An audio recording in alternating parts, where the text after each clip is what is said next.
नमस्कार दोस्तों, स्वागत है आप सभी का पाथफाइंडर पर।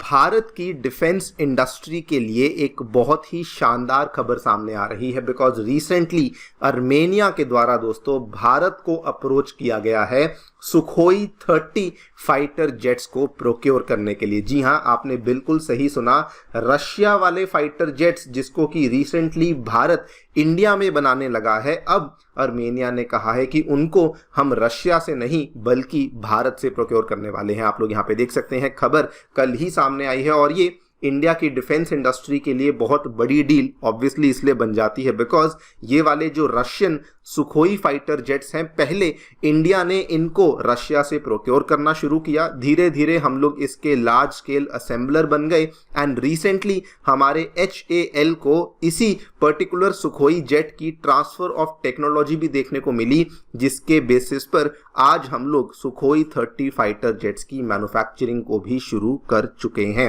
आप लोग यहाँ पे देख सकते हैं, ये खबर आज से 2-3 महीने पहले सामने आई थी जब ये चीज फाइनलाइज हुई थी कि अब फाइनली सुखोई 30 फाइटर जेट्स का जो एंड टू एंड मैन्युफैक्चरिंग है वो भी इंडिया में ही होने वाला है, जिससे कि हमारे जो सुखोई 30 के एक्सपोर्ट्स हैं वो भी बढ़ जाएंगे। और आज दोस्तों हमारा डिफेंस पार्टनर अर्मेनिया भारत के पास आ पहुंचा है कहते हुए कि हम लोग इन जेट्स को इंडिया से ही प्रोक्योर करना चाहते हैं। नाउ इस पर्टिकुलर चीज से तो ऑब्वियसली रशिया थोड़ा सा परेशान होगा ही, लेकिन ओवरऑल भी रशिया अर्मेनिया को लेके थोड़ा परेशान चल रहा है बिकॉज रिसेंटली आपको मालूम होगा अर्मेनिया के द्वारा जो Russia led CSTO military alliance है उसको भी दोस्तों क्विट कर दिया गया था एंड इन जनरल भी अर्मेनिया ने कहा था कि अब हम लोग रशिया से हथियारों को नहीं लेने वाले हैं। Armenia basically is navigating a path which is away from Russia. खैर, हम लोग बातचीत करने वाले हैं अर्मेनिया के इस नए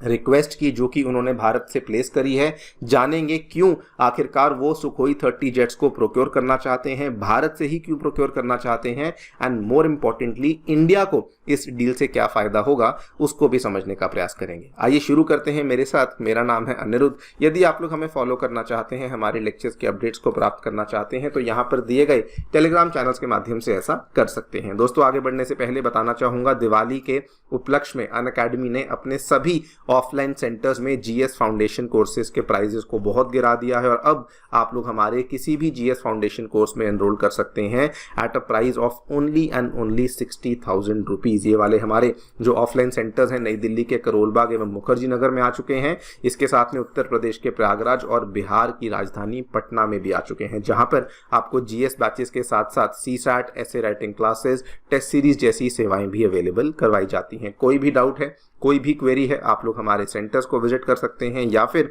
नीचे दिए गए इन फोन नंबर्स पर फोन भी कर सकते हैं। ऑल्सो फ्री स्टडी मटेरियल पाने के लिए या फिर मंथली मैगजीन पाने के लिए हमारी नई ऐप को डाउनलोड करिए, इसका लिंक भी डिस्क्रिप्शन बॉक्स में नीचे दिया गया है। Alright, so directly coming to the point, हमें क्या देखने को मिला है अर्मेनिया की तरफ से दोस्तों इंडिया के साथ अपने सुखोई 30 फाइटर जेट्स को प्रोक्योर करने के लिए जो नेगोशिएशन है वो यहां पर शुरू कर दी गई है। इनफैक्ट अर्मेनिया की जो एयरफोर्स के जो हेड हैं कर्नल ओवान्स वर्दन्यान, इन्होंने खुद ही कंफर्म किया है कि जो बातचीत है वो इंडिया की जानी मानी PSU कंपनी HAL के साथ इस चीज को लेकर चल रही है। बल्कि इन्होंने ये भी कहा है कि केवल प्रोक्योरमेंट नहीं बल्कि अर्मेनिया के पास जो पहले वाले सुखोई 30 SM एयरक्राफ्ट्स हैं उनके अपग्रेडेशन के लिए भी हम लोग इंडिया के HAL से ही बातचीत कर रहे हैं। इस पूरी चीज को वेरीफाई भी किया गया है। इंडिया की तरफ से भी एक सीनियर अधिकारी हैं, उन्होंने भी इस चीज को कंफर्म किया है कि जी हां,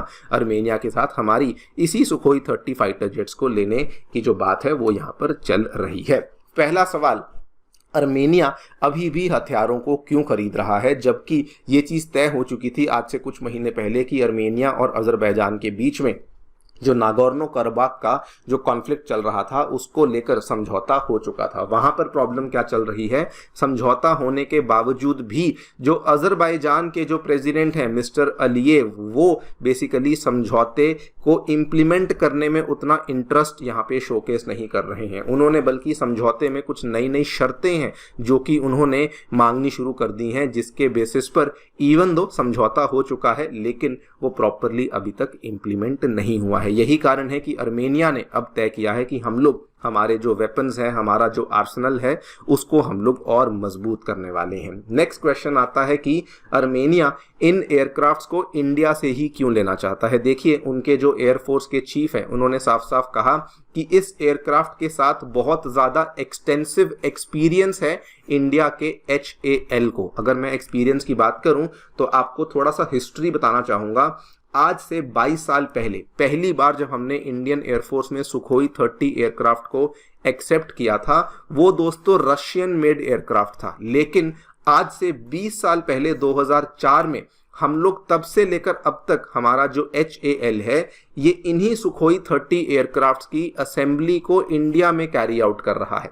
हम लोग इसकी जो असेंबली है, ये रशिया के साथ हमने लाइसेंसिंग अग्रीमेंट को साइन किया था, जिसके तहत इसकी असेंबली इंडिया में हो रही है। और आज हम सभी जानते हैं कि हमारी जो एयरफोर्स की फ्लीट है, उसकी बैकबोन माना जाता है सुखोई 30 एयरक्राफ्ट, जो कि एंटायरली हमारे HAL के द्वारा ही बेसिकली असेंबल किया गया। और अब तो रिसेंटली जो नई बातचीत है रशिया के साथ, वो भी कंक्लूड हो चुकी है, बिकॉज अब कहा गया है कि अब हम लोग फ्रॉम स्क्रैच इन्हीं फाइटर जेट्स की मैन्युफैक्चरिंग इंडिया की नासिक फैसिलिटी में करने वाले हैं। इसको लेकर जो बातचीत है वो रिसेंटली कंक्लूड हो चुकी है। रशिया ने ट्रांसफर ऑफ टेक्नोलॉजी को लेकर भी अप्रूवल बेसिकली भारत को दे दिया है। एक तो कारण ये है, दूसरा कारण पिछले कुछ सालों में आपने देखा होगा, स्पेशली पिछले 2-3 सालों में इंडिया और आर्मेनिया के बीच के जो डिफेंस के रिलेशनशिप है वो बहुत इंप्रूव हो चुका है। सबसे पहले आपको याद होगा, इंडिया ने आर्मेनिया को Pinaka multi barrel rocket system provide करना शुरू किया। उसके बाद आकाश मिसाइल सिस्टम को लेकर डील हुई, उसकी डिलीवरी भी शुरू हो चुकी है।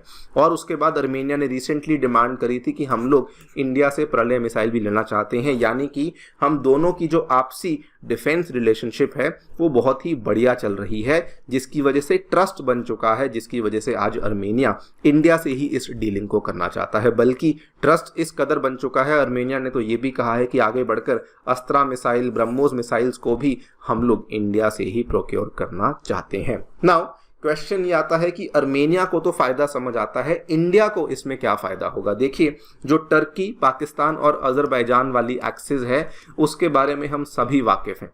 एंड रीजनल लेवल पर इंडिया इस एक्सिस को काउंटर करना चाहता है। इसी वजह से इंडिया भी कोशिश कर रहा है कि इंडिया जो है वो ईरान एवं आर्मेनिया के साथ मिलकर के इस एक्सिस को काउंटर कर सके। एंड हम लोग भी रीजनल लेवल पर हमारा जो इन्फ्लुएंस है, डिप्लोमेटिक इन्फ्लुएंस, डिफेंस में इन्फ्लुएंस है, उसको बरकरार रख सकें। That is also major reason कि जब भी आर्मेनिया की तरफ से कोई भी रिक्वेस्ट आती है, हम लोग बढ़ चढ़ के उस रिक्वेस्ट को पूरा करने की पूरी कोशिश करते हैं। इसके अलावा ऑब्वियसली जब इतनी बड़ी डील्स हम लोग आर्मेनिया के साथ साइन करेंगे तो इससे हमारी डिफेंस इंडस्ट्री को बहुत बड़ा बूस्ट मिलेगा। कल ही रिपोर्ट सामने आई है कि इंडिया की डिफेंस एक्सपोर्ट्स जो हैं वो इस साल और बढ़ चुके हैं। पिछले पूरे साल में हमारे एक्सपोर्ट्स 15,918 करोड़ थे और इस साल अभी केवल 6-7 महीने हुए हैं, लेकिन हमारे जो एक्सपोर्ट्स हैं वो 21,000 करोड़ को टच कर चुके हैं। और उस रिपोर्ट में भी ये चीज सामने आई थी कि इंडिया के जो टॉप 3 एरियाज हैं जहां पर हम लोग एक्सपोर्ट करते हैं वो USA, फ्रांस और आर्मेनिया ही है। एंड अगर अब हम लोग आर्मेनिया को और एक्सपोर्ट करेंगे तो इससे हमारी डिफेंस इंडस्ट्री को डेफिनेटली एक और बड़ा बूस्ट मिल जाएगा। सो ओवरऑल आई थिंक जो ये खबर सामने आई है हमारी डिफेंस इंडस्ट्री के लिए एंड जियोपॉलिटिकली भी इंडिया के लिए एक बहुत ही शानदार खबर बन जाती है। बाकी आप लोग जो भी सोचते हैं हमें डेफिनेटली बताएं कमेंट सेक्शन में। Thank you so much for listening, stay tuned.